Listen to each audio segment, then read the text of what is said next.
Gardner Jackson is the Associate Vice President and Regional Sales Manager for Water and Process Services at Ecolab. He will share how smart water management is the essential element of environmental hygiene for facilities of all types, striving to operate safely and efficiently.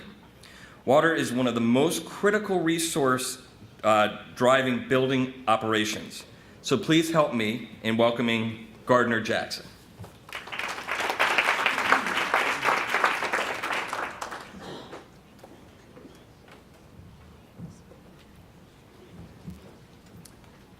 Yes, I'm happy to be able to spend some time with you today. And just to tell you a little bit about Ecolab first, Ecolab is a company that is dedicated to helping our clients provide things that are fundamental to life. So safe food, abundant energy, healthy environments, and clean water. And it's interesting that in the last two sessions, the concept of water has come up.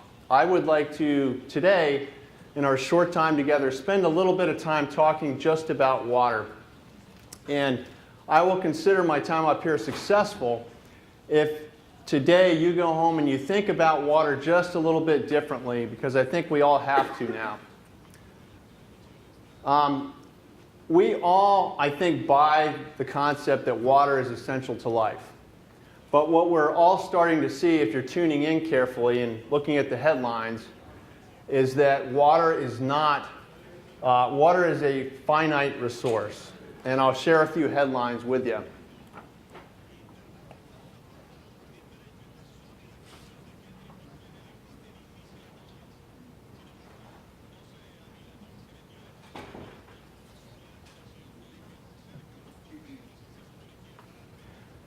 We hear about droughts, we hear about aquifers running out, and I'm here to tell you that it is not going to get better anytime soon.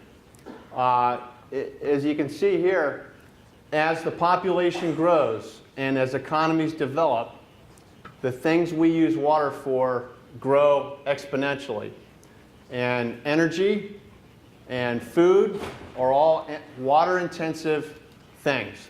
So all this is driving water consumption to go up. So by many estimates, it could be 15, 20 years from now, and the actual demand for water may outstrip the supply of it. And we in the business world have to acknowledge that a lot of what we do is water intensive. It takes a lot of water to do some of the things we do. 700 gallons of water to make a man's cotton shirt. 1,500 gallons of water to produce a pound of beef that we consume. So these things use a lot of water. And corporations that want to be responsible, and we're all affiliated with those, and many of us represent those, we do have to acknowledge that what we do uses a lot of water. My company works with a lot of industries that use a lot of water. Dairies, hospitals, restaurants, power generation, energy exploration, laundries. These facilities all use a lot of water. And proactive business leaders are looking to do things differently. And many corporations, forward-thinking corporations, I'm sure among them those here today, have goals to reduce their use of water. From a business standpoint, more and more business executives are realizing that water may actually represent a risk to my business. I may not even have water available at some point at some facility where I really need it, and that could really cause me a problem in my business. And when I'm looking to site a new facility, increasingly, water availability is something I'm looking at when I decide where I'm going to do that. So how do you make these business decisions about water? Well, the one metric we have with water is the price. And as it turns out, the price of water is an absolutely horrible metric to try to figure out how to make water decisions. I mean, does it make any sense in the world that here in New York City, where you hardly even ever hear the word drought mentioned, the price of water is 20% higher than it is in Los Angeles, where the topic of drought comes up every day. The price of water in Jeddah, Saudi Arabia, very arid place, is pennies for a cubic meter of water. But if you go and look in Copenhagen, Denmark, it's over $7. Does that make any sense? It doesn't. So the price of water often has nothing to do with the laws of supply and demand. So what to do?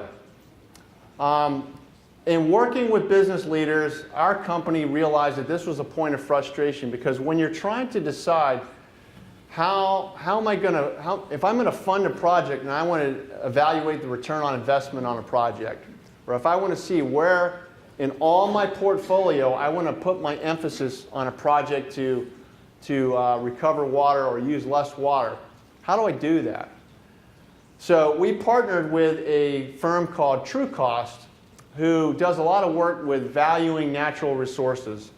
And we built a thing called the Water Risk Monetizer. And the Water Risk Monetizer is available for you right now for free. Go on, try it out. Go on the web, Google Water Risk Monetizer. Not right now. And pull it up and try it out. It is built so a facility manager can go in and look at their facility, put some inputs as far as their water profile and their business profile, and they can get some good data out of it. Specifically, the two outputs that the model will give you, one is something called the risk-adjusted water price. So this is just the price of water when you factor in the real realities of supply and demand in any location.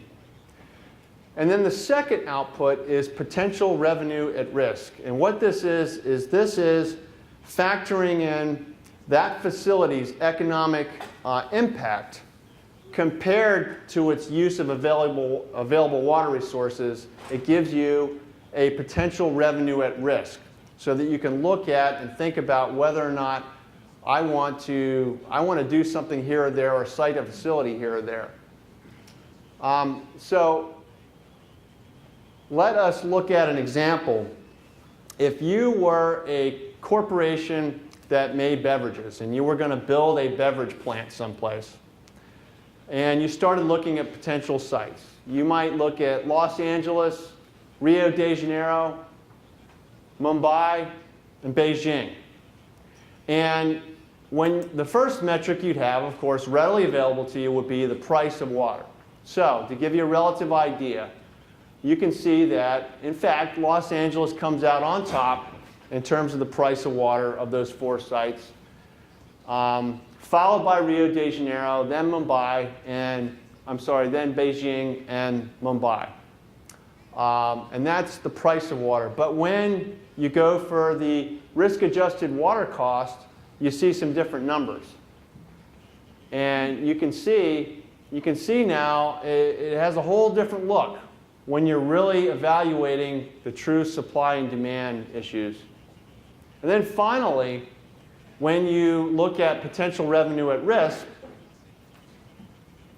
you see that there's some big disparities. So the potential revenue at risk in Rio de Janeiro is very little. But in Mumbai, it's extremely high. So when you're evaluating risk, you have to look at that, and all of a sudden the picture changes again. So this is what the Water Risk Monetizer will do for you, and I encourage you to take a look at it and go back and, those folks that you work with that work with these things, ask them to check it out. Now I'm going to quickly switch topics, but stay on water. And we've talked about availability, abundance, and risk of water. And I felt it was worth the mention because I don't know how many people here are New Yorkers or live in the New York area. I guess raise your hand if you're a New Yorker. So this past summer, if you lived in New York, you heard a lot about this topic. And here in New York City, we had an outbreak of Legionnaire's disease. We had 124 people come down with the disease and 12 people expire from it. And where this is not an issue about abundance of water, this is an issue of water quality. And something we need to know, and I want you to take home, is that even though the public water supply provides water to your facilities, once it comes into those facilities, it's yours. And what you do with it matters. And this particular disease, Legionnaire's disease, is a disease that is caused by building water systems. And what happens inside the facilities has everything to do with the risk profile of that disease. So several aspects that you can look at with water. And I hope with our time today, you will go home and think just a little bit differently about water. And I thank you very much for allowing me to spend some time with you today.